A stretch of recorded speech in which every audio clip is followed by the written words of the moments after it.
सभी defence pensioner बंधु को Narendra Kumar wellness consultant entrepreneur trainer की ओर से नमस्कार। मैं आज आप सबों को स्पर्श की जो विशेष ट्रेनिंग श्रृंखला मैंने प्रारंभ किया है इसमें स्वागत करता हूं। और आज हम बात करेंगे स्पर्श की कई तरह की परेशानी जो आ रही है, विशेषकर बुजुर्ग लोगों को, वो फैमिली पेंशनर को, senior citizen, super senior citizen को, उनको यात्रा, स्पर्श की यात्रा किस तरह से सुगम हो, सहज हो, इसके लिए मेरा भरपूर प्रयास रहता है और मुझे उम्मीद है आप लोग लाभ उठा रहे होंगे।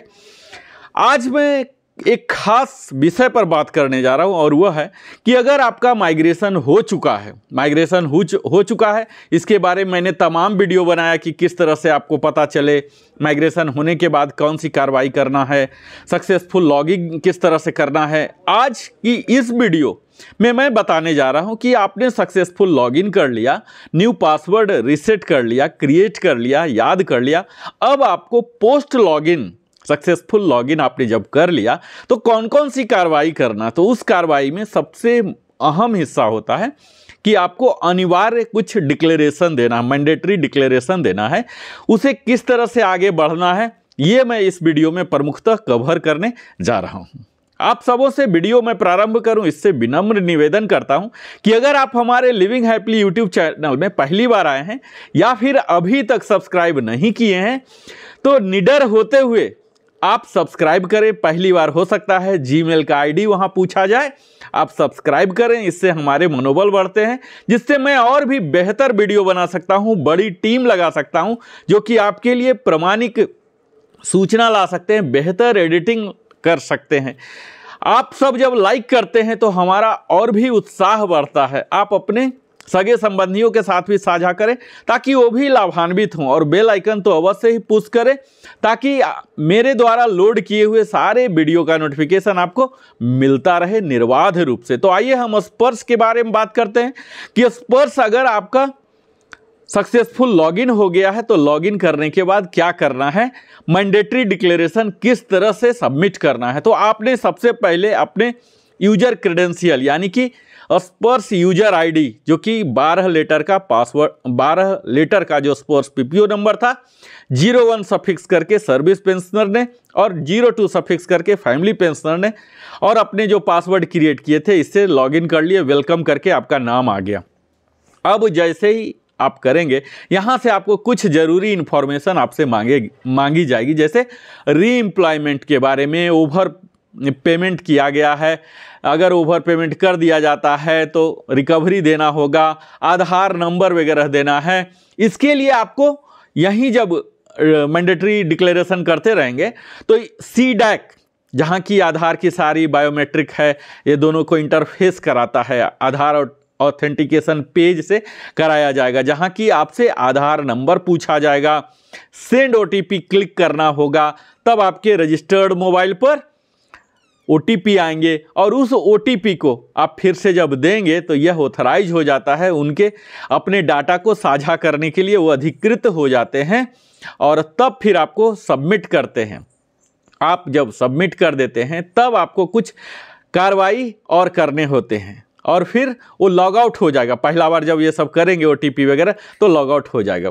अब अगला बार जब सक्सेसफुल लॉगिन करेंगे वो आधार नंबर वगैरह डाल के, तब आपसे कुछ अहम जानकारियां पर चेक बटन रहेंगे, रेडियो बटन रहेंगे, ये सब क्लिक करना है, जिसके तहत मुख्यतः आपसे एक्नॉलेजमेंट डिक्लेरेशन होते हैं कि आप स्वीकार करते हैं, आपने सारे टर्म एंड कंडीशन को पढ़ लिया, बड़े बड़े से लाइन होते हैं। मुख्यतः उसमें यही होता है कि अगर सिस्टम के कारण या ह्यूमन एरर के कारण या पॉलिसी चेंजेस के कारण किसी वजह से इरोनियसली अगर आपको एक्सेस पेमेंट कर दिया जाता है कभी, या तो एरियर की तरह या रेगुलर पेंशन में, तो यह स्पर्श को अधिकार होता है कि आपसे एक्सेस पेड किया हुआ को रिफंड करा सके, जो कि बैंक में भी लेटर ऑफ अंडरटेकिंग हम देते थे और वहाँ भी बिना दिए हुए हमारा पेंशन प्रारंभ नहीं होता था। इसके साथ ही हम कंसेंट देते हैं कि आधार हम यूज करेंगे एनुअल आइडेंटिफिकेशन, जो हम लाइफ सर्टिफिकेट बोलते हैं,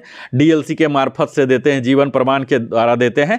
तो इसके दौरान हम ऑथराइज करते हैं स्पर्श को कि आप हमारे बायोमेट्रिक को इस्तेमाल कर सकते हैं। तो इसके लिए भी कंसेंट देना होता है, यही मैंडेटरी डिक्लेरेशन के तहत। इसके साथ ही हम कंसेंट देते हैं कि आप हमें नोटिफिकेशन दीजिए। कई लोग को नोटिफिकेशन या डिस्टर्बेंस हो सकता है, इसीलिए स्पर्श पहले ही आपसे कंसेंट ले लेती है कि आप मोबाइल पर और ईमेल आईडी पर चाहते हैं क्या नोटिफिकेशन। तो इसके लिए भी आप अवश्य ही करें, ताकि आपको हर एक्टिविटीज को पता चलते रहे। इसके साथ ही री एम्प्लॉयमेंट, आप पुनः कार्य कहीं कर रहे हैं गवर्नमेंट एजेंसी में, स्टेट गवर्नमेंट, सेंट्रल गवर्नमेंट या पीएसबी में, या बस इतना ही तक काउंट होता है, प्राइवेट वगैरह बिजनेस का काउंट होता नहीं है। तो ये सब के लिए आपको री एम्प्लॉयमेंट डिक्लेरेशन करने होते हैं। फिर टैक्स ऑप्शन भी होते हैं कि न्यू वाले स्कीम में जाना चाहते हैं, ओल्ड वाले में जाना चाहते हैं। इस तरह से कई तरह से डिक्लेरेशन होते हैं जो कि मैंडेटरी हैं। अगर आप नहीं करेंगे तो भविष्य में आपके पेंशन के साथ थोड़ी सी प्रॉब्लम हो सकती है। जैसे आप री एम्प्लॉयमेंट अगर यस कर देते हैं तो आपका DAR, जो डियरनेस रिलीफ होता है, ये कट के ओनली बेसिक पेंशन ही आता है। तो ये सब जो चीज़ है डिक्लेरेशन, इसे सोच समझ के करना है, क्योंकि इसके फाइनेंशियल इम्प्लीकेशन भी आपको आ सकता है।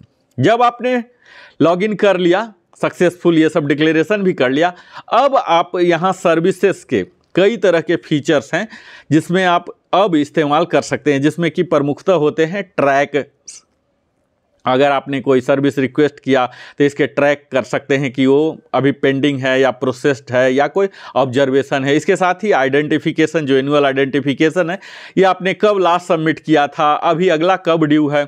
आप अपने प्रोफाइल को देख सकते हैं। प्रोफाइल के तहत आप अपने पर्सनल डिटेल को देख लीजिए, सर्विस डिटेल को देख लीजिए, बैंक डिटेल देख लीजिए, फैमिली डिटेल्स देख लीजिए। ये तमाम इन्फॉर्मेशन यहाँ रहेंगे। इसके साथ ही आप ग्रीवियंसेस भी शिकायत कर सकते हैं। अगर कहीं कोई त्रुटियां हैं तो उस त्रुटियां को दूर करने के लिए सर्विसेज मेनू को भी इस्तेमाल कर सकते हैं। इनकम टैक्स डिक्लेरेशन अगर देना चाहते हैं, आपका होम लोन है, एजुकेशन लोन है, या किसी तरह से LIC का लिए हैं। हमारे एक मित्र पूछ रहे थे कि आप अगले वीडियो में इस चीज़ को बताइए, तो आपको मैं नमस्ते करता हूँ। अपने व्यूअर का नाम तो मुझे याद नहीं आ रहा, लेकिन आप इस वीडियो को देखिए और इनकम टैक्स डिक्लेरेशन के तहत ही दिया हुआ है कि कहाँ कहाँ आप लगा रहे हैं डिक्लेरेशन, ताकि आपको वहाँ से फिर TDS बचेगा। और रिफंड 1 साल इंतजार करना पड़ता कई लोगों को कि TDS में बाद में हम रिफंड करें। तो अगर आप यहाँ इनकम टैक्स डिक्लेरेशन दे देते हैं तो आपका TDS नहीं कटेगा, यानी कि टैक्स की कटौती नहीं की जाएगी। ये आप पर ही पर्सनल लायबिलिटी होती है। फाइनल के टाइम आप किस तरह से रिकंसाइल करते हैं। इसके साथ ही फॉर्म 16 भी ले सकते हैं, जो कि आपको पूरा रिकॉर्ड रहता है, कितना आपको पेमेंट किया गया, कितना टैक्स दिया गया है। इस सब का फॉर्म 16 कई जगह इस्तेमाल होते हैं। लोन लेते हैं तो वहाँ भी दिखाना पड़ जाता है। इसके साथ ही अगर कोई एरर है, त्रुटियां हैं आपके प्रोफाइल में, तो इसे भी आप दूर कर सकते हैं ग्रीवियंसेस देके, ईमेल करके, तरह तरह के। तो जब तक आप पूरा लॉगिन नहीं किए सक्सेसफुल, अपने डैशबोर्ड को देखिए। यहाँ डैशबोर्ड सिस्टम इंट्रोड्यूस किया गया है स्पर्श के द्वारा, जहाँ की आपको वेलकम किया जाएगा। क्या क्या फीचर्स है, पर्सनलाइज आपको सब कुछ मिलेंगे, और आपको सुविधा भी दी जा रही है कि क्या क्या आप अपडेट कर सकते हैं। इसके लिए आप डाटा रिक्वेस्ट कर सकते हैं। अब ये अलग बात है कि कुछ ऑन द स्पॉट हो जाते हैं और कुछ में समय लगते हैं। जैसे आप अगर अपना एड्रेस करना चाहते हैं, हर चीज़ के लिए एक डॉक्यूमेंट, सपोर्टिंग डॉक्यूमेंट आपको अपलोड करना पड़ता है, जो कि आपको PDF फॉर्मेट में तैयार रखना पड़ेगा। PDF या इमेज फॉर्मेट JPG में भी रख सकते हैं। तो आप अपलोड करने के लिए तैयार रहिए। तो कुछ तो इंस्टेंटली सिस्टम के द्वारा ही हो जाता, और कुछ जहाँ की डेट ऑफ बर्थ है, नेम है स्पाउस का, इसमें समय लगते हैं। इसके लिए स्पर्श टीम को, यानी कि सिस्टम को अप्रूवल चाहिए रिकॉर्ड ऑफिस से, या उनके हेडक्वार्टर से डिफेंस सिविलियन के लिए, या PCDA के ही हायर अथॉरिटी उसे वेरीफाई करते हैं अलग डॉक्यूमेंट से, तब करते हैं। तो दो तरह के मुख्यतः होते हैं। कुछ तो आप ऑन द स्पॉट ही कर लेंगे, और कुछ के लिए वेरिफिकेशन की ज़रूरत होती है। तो इस तरह से अगर आप सक्सेसफुल लॉगिन कर पा रहे हैं, यानी कि आपने यूजर ID पासवर्ड अपना डायरी में लिख लिया, उससे सक्सेसफुल लॉगिन कर लिया, डिक्लेरेशन दे दिया, मैंडेटरी डिक्लेरेशन सारे, और फिर अपने डैशबोर्ड में सारा देखिए, ट्रैक देखिए कि कोई पेंडिंग हुआ है क्या। इसमें यहाँ थोड़ी सी कमी है स्पर्श में कि एक पेंडिंग होने से अगला एक्सेप्ट नहीं करता है। इसको थोड़ी सी स्पर्स के टीम को सुधार करने की ज़रूरत है। कई बार ऐसे होते हैं, छोटी सी त्रुटि रहती है, फिर एक कोई बड़ा त्रुटि मिल जाता है। तो यहाँ मल्टीपल ट्रैकिंग के लिए भी परमिट करना चाहिए और उन्हें जिस तरह से स्टैगर्ड मैनर है इस तरह से वो करके कर सकते हैं, लेकिन लोगों के साइड से इनपुट के लिए वहाँ देना चाहिए। तो आप मेरे साथ निरंतर बने रहते हैं। स्पर्स की इस खास ट्रेनिंग मैंने खासकर बुजुर्ग लोगों के लिए, बुजुर्ग पेंशनर, चाहे वो डिफेंस सिविलियन ही हो, अक्सर डिफेंस सिविलियन पूरे 60 साल के बाद रिटायर होते हैं, उन्हें ज़्यादा सहारे की ज़रूरत होती है। हमसे कई डिफेंस ऑफिसर ने भी आग्रह किया कमेंट के द्वारा कि आप हमारे बारे में भी बोलें। सर, आप लोग हमारे लिए आदरणीय हैं। विशेषकर हम आप सबों को धन्यवाद देते हैं कि आप हमारे चैनल पर आते हैं, देखते हैं, उम्मीद लगा के देखते हैं, अपने जीवन का बहुमूल्य समय देते हैं। इसीलिए हम पर भी दायित्व हो जाता है कि जो भी मैं इंफॉर्मेशन दूं रूमर से दूर हो, ऑथेंटिकेटेड हो, और वही मैं आपके सामने लाना चाहता हूं। बहुत बहुत धन्यवाद। आप हमारे लिविंग हैप्पीली में बनते हैं, बने रहते हैं। अगर आपने अभी तक सब्सक्राइब नहीं किया, सब्सक्राइब कीजिए, लाइक कीजिए, और फिर मैं इसी श्रृंखला में एक और विशेष विषय के साथ पुनः प्रस्तुत हो रहा हूं।